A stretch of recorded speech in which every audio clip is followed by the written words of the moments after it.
Bismillahirrahmanirrahim. Assalamualaikum warahmatullahi wabarakatuh. Alhamdulillah, salatu wassalam ala rasulillah wa ala alihi wa sahbihi wa mawalah, la hawla wa la quwwata illa billah. Raditu billahi rabba wa bil islami dina wa bi muhammadin nabiyya wa rasula. Rabbi zidni ilma warzuqni fahma. Jamaah salat isya dan tarawih yang kami muliakan, syukur kita kehadirat Allah atas nikmat dan karunia-Nya. Kembali kita mendapatkan banyak nikmat dan karunia. Barusan kita berbuka puasa, kenikmatan dan karunia tersendiri kita berkumpul dengan keluarga, makan bersama, minum bersama, dan disitulah kenikmatan. Rasulullah SAW memberikan kepada kita suatu petunjuk di mana Allah telah menetapkan laqad kana lakum fi rasulillahi uswatun hasanah. Sungguh telah terdapat pada jati diri baginda Nabi sallallahu alaihi wasallam adalah suri tauladan yang baik. Bapak Ibu jamaah salat isya dan tarawih yang kami muliakan, tentunya barusan kita mendengar bersama bahwasanya materi kita di malam hari ini terkait masalah salat. Maka dikatakan bahwasanya orang-orang terbaik mereka adalah pendiri, orang-orang yang senantiasa mengerjakan salat, sehingga mereka adalah orang-orang keren. Siapa mereka? Para al-anbiya, para nabi Allah semuanya adalah orang-orang yang menegakkan ibadah salat. Dari Nabiullah Ibrahim alaihissalam, sebelum Nabi Ibrahim juga di sana ada nabi, yaitu Nabiullah Nuh. Sebelum Nabi Nuh juga ada Nabiullah Adam alaihissalam, dan tentunya di sana ada juga seorang nabi yang bernama Nabiullah Idris. Mereka semua adalah orang-orang yang mendirikan ibadah salat. Nabiullah Ibrahim alaihissalam berkata, Rabbi ja'alni muqimas salah. Ya Allah, jadikanlah aku adalah orang-orang yang senantiasa mendirikan ibadah salat. Nabiullah Ibrahim memiliki putra seorang yang bernama Ishak, memiliki putra yang bernama Ismail, dan dikekalkan di dalam Al-Quran. Allah perintahkan kepada Nabiullah Ismail, wa'mur ahlaka bis-shalah. Wahai Ismail, perintahkan keluargamu untuk menunaikan ibadah salat. Tatkala kita berbicara para nabi, maka Nabiullah Yaqub alaihissalam pun mereka melakukan ibadah salat. Putra Yaqub alaihissalam adalah Nabiullah Yusuf, juga orang yang senantiasa mendirikan salat karena mereka adalah para nabi. Bahkan Nabiullah Dawud, mereka juga, Nabi Dawud juga biasa mendirikan ibadah salat, dan putra Nabiullah Dawud adalah Nabiullah Sulaiman.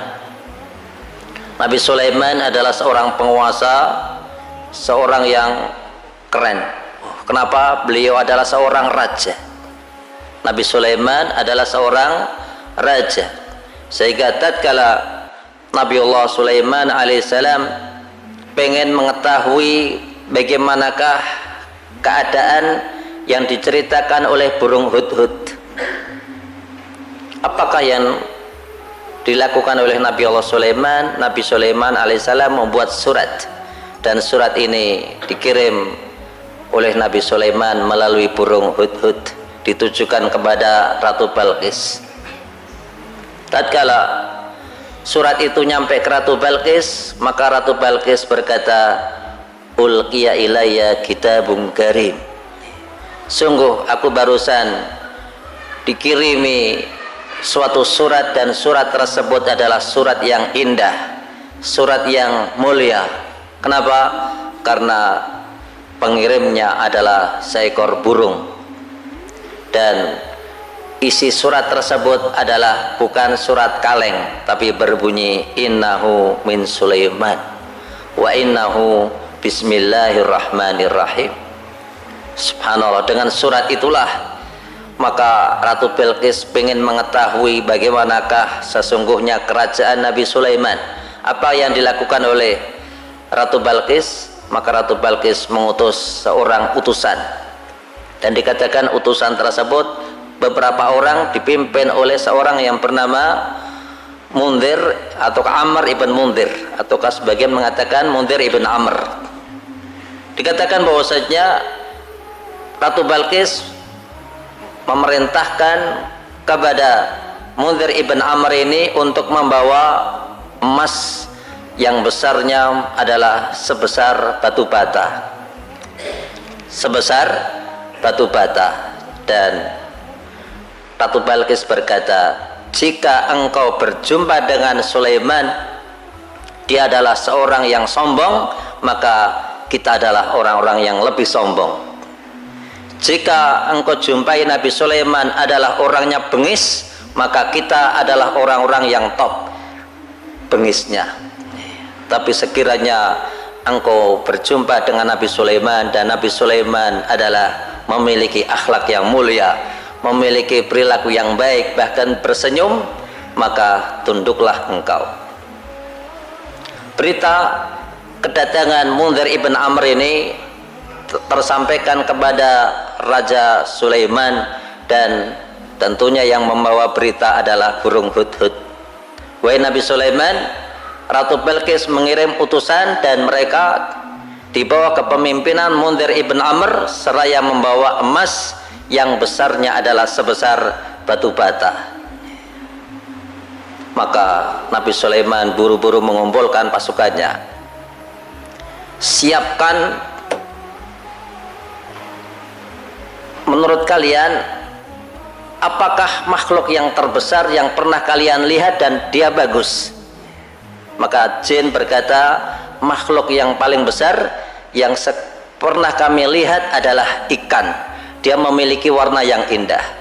Nabi Sulaiman berkata, datangkanlah ikan tersebut. Maka didatangkanlah ikan yang sangat besar dan dibawa di tengah lapangan.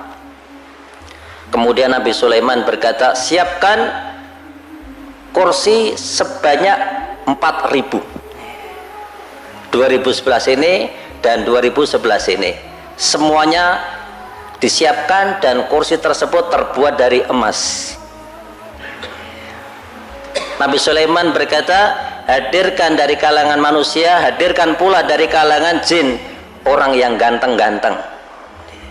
Tapi jangan lupa pula, makhluk dari kalangan jin yang bengis, yang mukanya sangar, juga jangan sampai lupa dihadirkan. Hadirkan dan siapkan emas lantaan, sehingga dikatakan tatkala pun 7 menit nih Pak.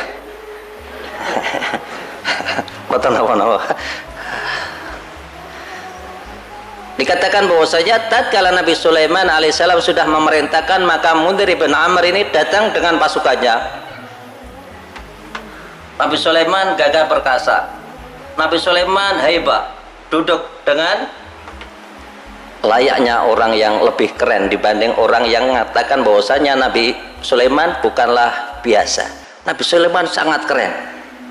Maka dikatakan begitu Mundir ibn Amr ini datang, kok dia membawa emas sebesar batu bata, padahal di situ banyak emas. Maka dibuanglah emas tadi.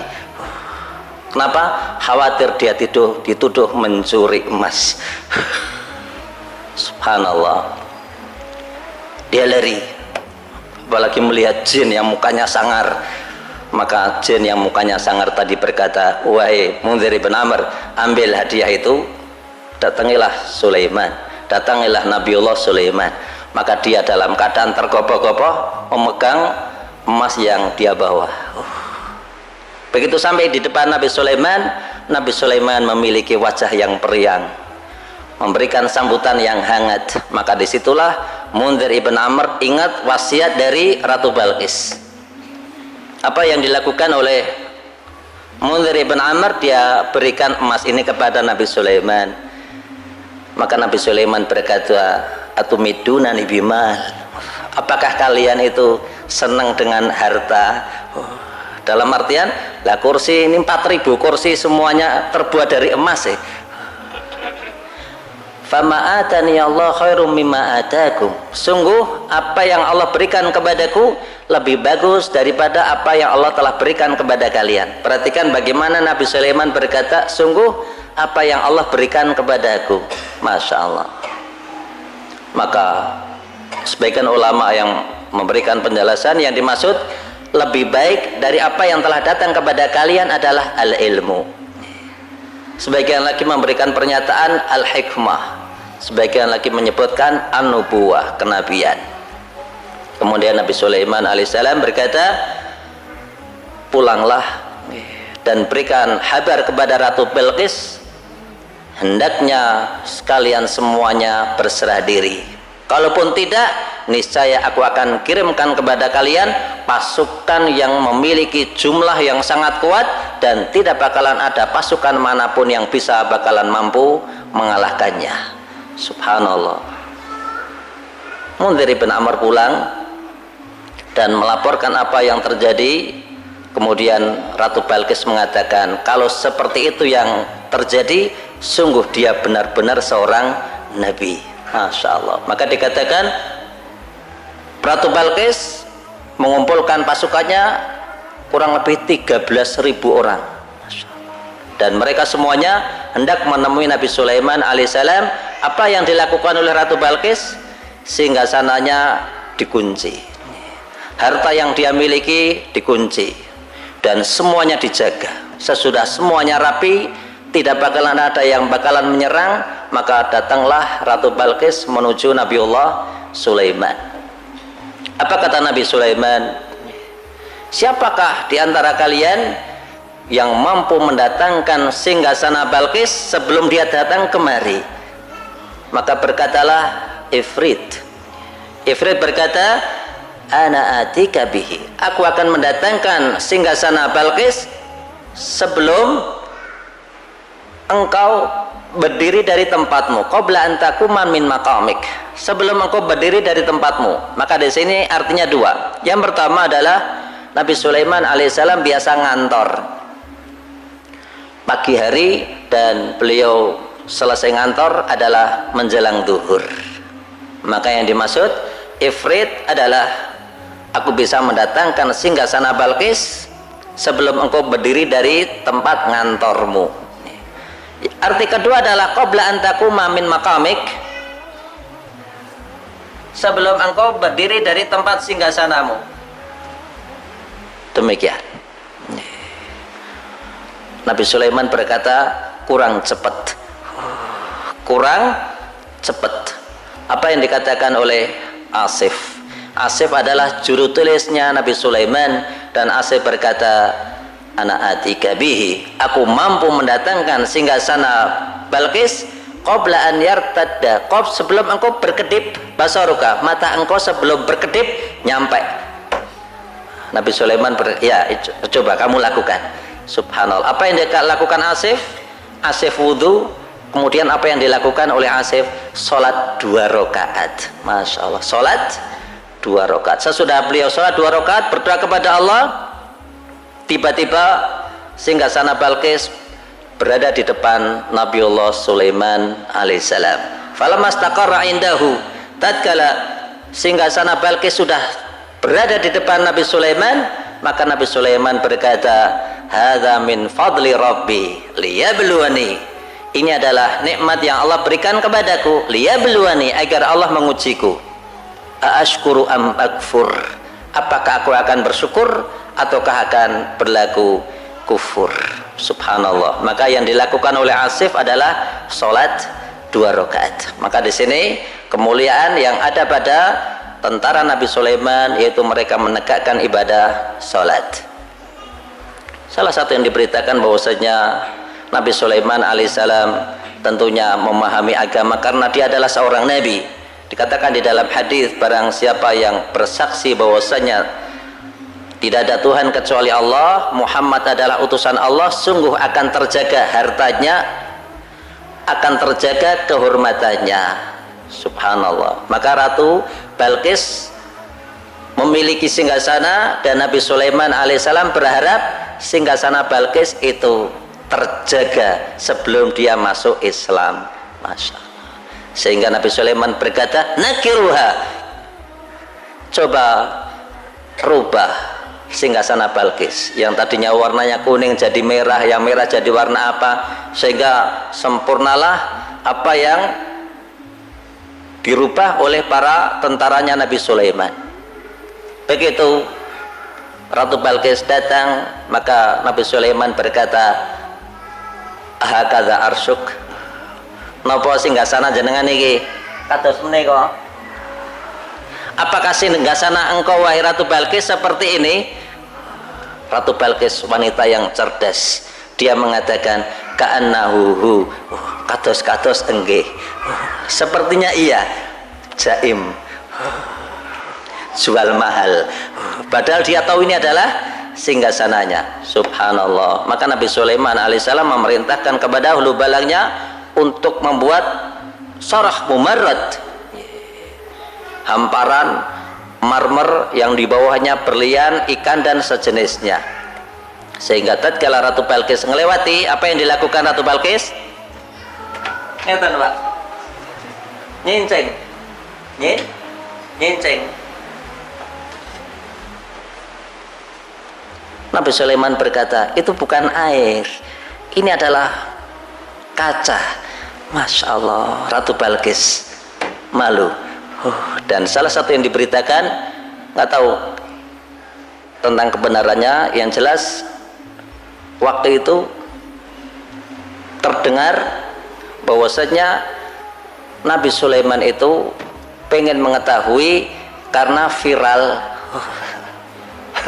Yang saya udah sekarang viral betul Pak. Viral bahwasanya Ratu Balqis ini memiliki betis, dan betisnya itu dipenuhi dengan bulu, sehingga Nabi Sulaiman pengen mengetahui apakah betisnya itu memang ada bulunya atau tidak. Jadi di dalam suatu materi yang pernah kami baca, walhasil Ratu Balqis adalah wanita yang cantik. Dia berkata, aku tunduk kepada Sulaiman, aku tunduk kepada Allah bersama Sulaiman. Sungguh di antara hal yang mulia adalah seseorang itu sujud, dan Ratu Balqis pun sujud kepada Allah, sujud kepada Allah. Makanya orang sholat itu dikatakan sujud. Kalau kita ada tamu, teman bapak kita nanya kepada kita, Mas, bapak tindak pundi? Sawak sujud, padahal baru bilang sami Allah liman hamidah. Gimana? Baru iktidal, baru rukuk, itu tetap dibilang apa? Sujud. Masya Allah. Rasulullah SAW bersabda, ara'aitum law anna nahra bibabi ahadikum yaghtasilu fihi kulla yawmin khamsan hal yabqa min daranihi syai'? Qalu la. Qala fadzalika mathalu salawatul khamsu yamhu bihinna al khataya. Bagaimanakah menurut kalian jika kalian sehari semalam mandi 5 kali karena di depan rumah kalian ada sungai? Apakah akan tersisa kotoran yang ada? Para sahabat mengatakan tidak ada. Rasul bersabda, itu adalah permisalan yang dengannya jika seseorang itu mandi sebanyak 5 kali, maka itu akan menghapuskan dan mengukurkan dosa. Maka seorang mukmin hendaknya mendirikan ibadah salat. Rasulullah SAW pernah ditanya, ya Rasulullah, ayul amalil afdal, wahai Nabi Allah, amalan apakah yang paling mulia? Maka beliau bersabda, as-salatu ala waktiha, salat pada waktunya. Coba kalau bapak ibu tidak pernah haji, pernah tidak umroh, akan dijumpai begitu menjelang duhur sudah pada tutup dan mereka membaca, ketemu teman, assalamualaikum, ada polisi ibadah mengatakan sholat. Masya Allah, semuanya menunaikan ibadah sholat. Kadang di negeri kita baru qad qamati sholat, terdengar apa? Ting ting ting ting ting ting, bakso kayak. Godaannya besar buatan Bapak Ibu. Maka Allah firmankan, wa'mur ahlaka bisalah. Di ayat lain dikatakan, wasta'inu bisabri wassalah. Hendaknya kalian memohon pertolongan kepada Allah dengan sabar dan dengan salat. Demikian, semoga bermanfaat. Mohon maaf terlalu lama, ada hal yang kurang berkenan, mohon maaf yang sebesar-besarnya. Subhanakallahumma bihamdika asyhadu an la ilaha illa anta astaghfiruka wa atubu ilaik. Assalamualaikum warahmatullahi wabarakatuh.